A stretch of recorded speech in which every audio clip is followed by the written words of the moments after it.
Eu me casei com um palhaço. Não, isso não é o começo de uma piada. Eu realmente me casei com um palhaço. É assim que minha esposa ganha a vida. Ela se veste com grandes fantasias brancas e bufantes para divertir as pessoas através da arte da comédia burlesca. Nunca gostei de palhaços, mas eles são muito importantes na família da minha esposa. Fazer palhaçada, como ela diz, é uma tradição iniciada pelos tataravós que vieram da França. Eles foram aos Estados Unidos esperando virar grandes atores, como quase todos faziam. Sem conseguir muitos papéis, eles tiveram que trabalhar como palhaços em um circo para sobreviver. Ainda hoje, a maioria da família dele é formada por palhaços profissionais. A maioria são palhaços, mas há também arlequins, bufões e mímicos. Ela tem um primo que interpreta um palhaço maligno. Isso é muito mal visto na família dela, então eles não têm muito contato com ele, mesmo que no Halloween ele faça o maior sucesso. Quando comecei a sair com ela, confesso que não fiquei animado ao saber que era palhaça. Era difícil levar a sério quem só fazia palhaçadas. Mas logo percebi que minha visão era ignorante. Ela vendia alegria e sorrisos, e era excelente nisso. Como não me apaixonar por ela? Desde então, aprendi a respeitar o talento dela e o legado que sua família havia criado. Nunca vou admitir, mas me impressiona como ela faz malabarismos e cria tantas coisas com uma simples bola. Semana passada, o pai da minha esposa faleceu. Acho que você já deve ter imaginado que os funerais não acontecem da mesma forma na família dela. Eles não ficam lá de luto em grupo. A família se reúne para um grande espetáculo em homenagem à pessoa falecida. Até o primo palhaço maligno era convidado para esses eventos. Quem passasse pelo cemitério agora pensaria que havia uma convenção estranha de palhaços. Todo mundo estava fantasiado de palhaço. Até o pai dele estava com a fantasia que ele gostava de usar no trabalho. Por respeito ao meu sogro, deixei minha esposa me vestir com um traje antigo dele. Na despedida, em vez de flores, ele jogou acessórios de palhaço sobre o caixão. Minha esposa jogou uma galinha de plástico que ela usava durante o número de malabarismo dela. Nada disso me surpreendeu, porque eu já tinha assistido ao enterro da mãe dela 7 anos antes. Alguns dias depois do enterro, tivemos que ir até a casa do pai dela para decidir o que íamos guardar e o que íamos vender. Levamos alguns dias, mas percorremos todos os cômodos, menos o sótão. Decidimos doar a maioria das roupas e dos móveis para várias associações, onde o pai dela costumava fazer trabalho voluntário. Minha esposa guardaria tudo relacionado a palhaços. Ela já tinha um cômodo na nossa casa reservado para tudo o que tinha relação com o trabalho dela. Eu sabia que não podia protestar, então fui levando tudo aos poucos para o carro. No sótão, quase nada valia a pena guardar ou doar. Quase tudo estava danificado e devia ir para o lixo. O sótão não era isolado, então as coisas que estavam lá tinham sido atacadas por ratos e mofo. O que a praga e o mofo não tinham destruído foi danificado pelas variações sazonais. Mesmo assim, acharam algo que valia a pena guardar. Encontrei uma velha pintura a óleo bem guardada em um canto sob uma lona grossa. Me surpreendi ao ver que a pintura estava intacta, diferente do resto ao redor. Quem era para ser? Perguntei, erguendo o quadro para minha esposa ver. Como palhaços eram importantes na família dela, achei que fosse um ancestral. Ela franziu a testa e observou a pintura, como tentando lembrar seu nome. Eu não faço a menor ideia. Eu não me lembro de ter visto essa pintura em nenhum lugar da casa antes disso. Mas esse palhaço me parece familiar. Tenho certeza de que já o vi antes. Talvez fosse amigo dos seus pais, digo, tentando explicar. Talvez alguém com quem trabalhou, fora da família.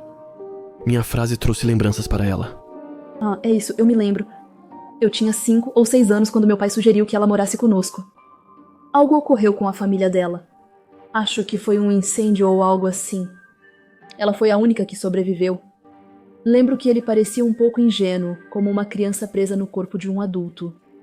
Todo mundo o chamava de nono. Ah não, desculpe. Eles o chamavam de palhaço. Palhaço, isso é um nome, né?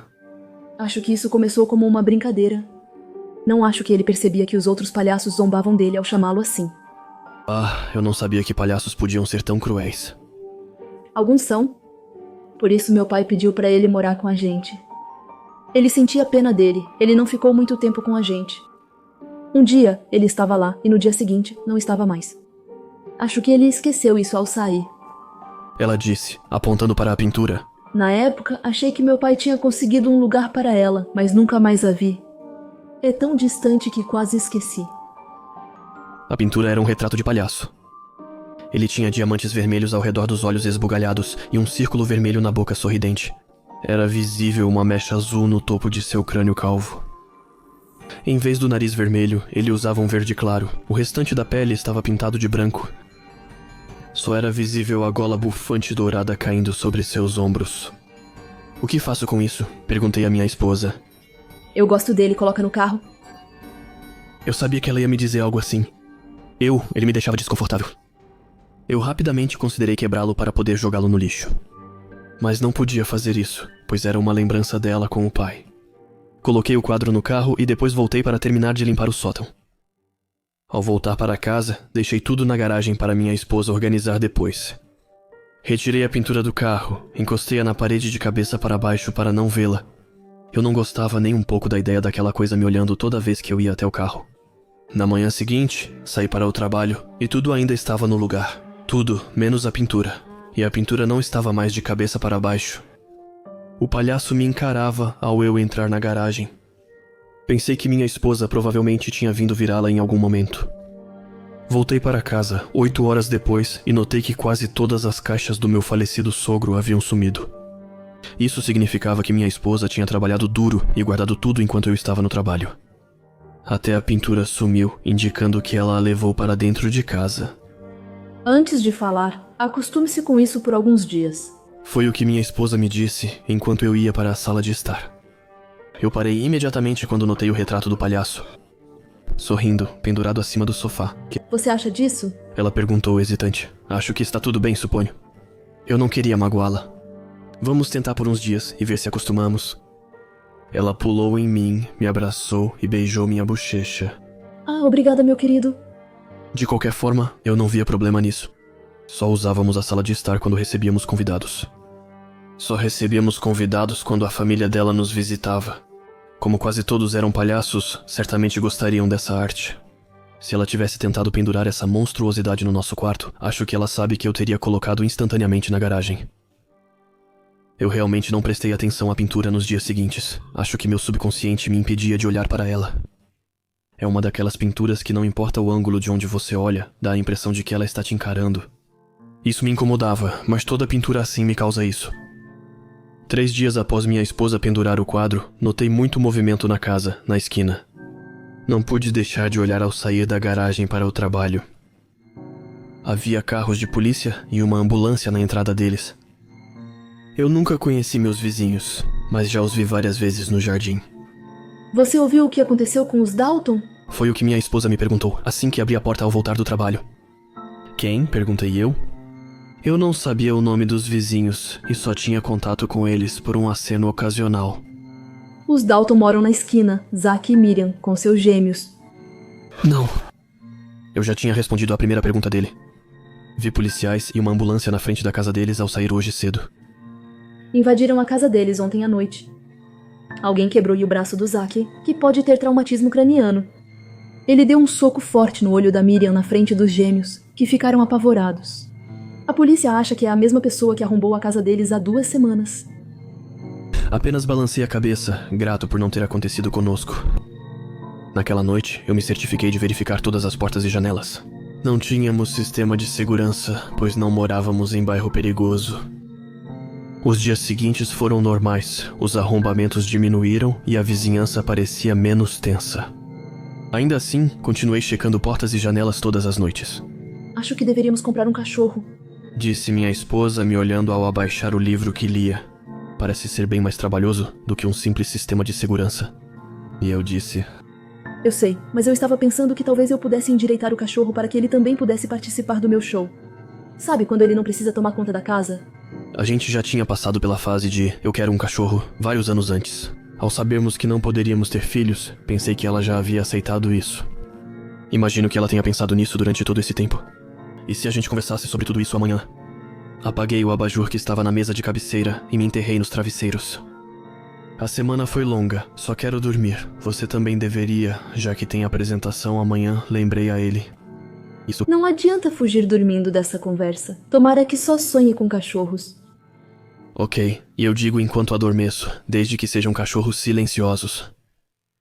Eu devia estar realmente cansado, porque depois disso, a única coisa de que me lembro é de ter acordado assustado. No início, estava desorientado e não sabia se acordei por um sonho ou outra coisa. Em casa, vi minha esposa dormindo tranquila. Acho que um pesadelo me acordou. Ela tem sono leve, então imaginei que acordaria antes. Se o barulho que eu tinha ouvido vinha mesmo da casa, fiquei ouvindo por vários minutos, só para ter certeza. Quando fui me enrolar no cobertor, ouvi um grande estrondo. Isso não fazia parte do meu sonho. Eu me sentei rapidamente, depois coloquei os pés no chão, enquanto vasculhava o quarto para encontrar algo que pudesse me servir de arma. Pode parecer engraçado, mas só encontrei os sapatos de palhaço da minha esposa. Nas noites antes dos seus espetáculos, ela sempre deixava suas fantasias na cadeira, que ficava em um canto do nosso quarto. Segurei firme o sapato pela ponta com as duas mãos, para poder usar o salto exagerado do sapato, como se fosse um taco de beisebol. Pronto para tudo. Caminhei devagar até a porta e olhei no fim do corredor. Não vi nada, só ouvi barulho na sala de estar. Então, o som agudo de um sino. Não liguei para a polícia porque todas as noites deixávamos os telefones carregando na mesa da cozinha. Banimos do quarto ao perceber que as telas ocupavam mais nosso tempo do que conversar como casal. Avancei lentamente pelo corredor em direção ao barulho. Eu realmente não tinha um plano. A melhor ideia que tive foi tentar pegar um dos celulares, correr até minha esposa, trancar-nos no banheiro e ligar para a polícia. Depois, cheguei ao fim do corredor até a sala de estar. Com as costas coladas na parede, me preparava mentalmente para correr até a cozinha. Para pegar um telefone, me arrisquei e olhei na sala de estar. Após ouvir o ladrão mexendo em nossas coisas, não foi o que vi. Quando olhei para dentro do cômodo, não conseguia entender o que estava vendo. Fiquei tão surpreso que parei de me esconder. O sapato gigante que eu segurava começou a escorregar enquanto eu pensava: o que está acontecendo? Do outro lado da sala estava um palhaço. Um palhaço vestido exatamente como o da pintura. Ele segurava um bastão de malabarismo manchado com um líquido escuro. Aos seus pés havia um corpo sem vida, vestido todo de preto. Havia uma poça de sangue sob sua cabeça. O palhaço não parecia surpreso com a minha presença. Quando ele me notou, apenas sorriu, mostrando seus dentes amarelos e largos. Ele pôs o dedo nos lábios para me pedir silêncio. Em seguida, ele estendeu a mão para mim, como se quisesse me dizer que eu deveria esperar. Olhei a pintura para confirmar se o palhaço era o mesmo, mas ela estava vazia. Eu fiquei paralisado. Enquanto eu o observava, atônito, vi o palhaço largar sua clava de malabarismo e começar a tirar um lenço do bolso, que estava conectado a outro lenço, e depois a outro. Acho que você já conhece esse truque de cor. Eu esperava que ele continuasse puxando, até que víssemos sua cueca sair junto e ele fizesse uma cara constrangida. Mas a última coisa que saiu do bolso dele foi uma toalha. Então ele apontou a toalha para mim ao soltá-la do lenço. O palhaço ajoelhou-se ao lado do corpo e usou a toalha para limpar o sangue. Enquanto ele fazia isso, o homem no chão começou a gemer e a se mexer, mas o palhaço não se importou nem um pouco.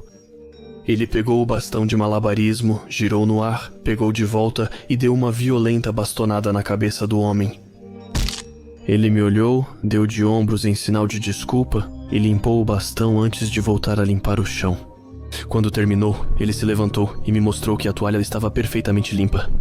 A mesma toalha usada para enxugar muito sangue. Ele me mostrou os dois lados imaculados da toalha. Então ele sussurrou Tadã. Eu estava imóvel, só podia observar o absurdo da situação. O palhaço pôs as mãos no queixo e fingiu pensar. Ele ergueu um dedo ao céu, como se uma ideia acabasse de surgir. O palhaço então se abaixou novamente sobre o corpo do homem e rasgou sua camiseta. Em seguida, colocou um dedo sobre sua pele nua e este afundou no corpo do homem, como se ele fosse feito de argila. Ele só parou quando sua mão estava enfiada até o pulso nas costas do homem. Eu nunca vou esquecer o que aconteceu em seguida. Quando o palhaço se levantou, o corpo do homem o seguiu como um fantoche. O palhaço o fez dançar. Braços e pernas do homem se moviam desajeitados ao som de uma música que só o palhaço ouvia. Eu não sabia como ele conseguia controlar o corpo dele, com nada além de uma mão enfiada em suas costas, e eu não queria saber. Já tinha visto o bastante, queria que tudo parasse. Então eu me virei lentamente e comecei a andar em direção ao meu quarto. Quando cheguei ao final do corredor, parei e me virei, checando se o palhaço era só uma alucinação. E não era uma alucinação, ele ainda estava lá, de pé, brincando com sua marionete macabra. Ao notar que eu havia me virado, ele fez o cadáver me cumprimentar e mostrou uma expressão triste para mim.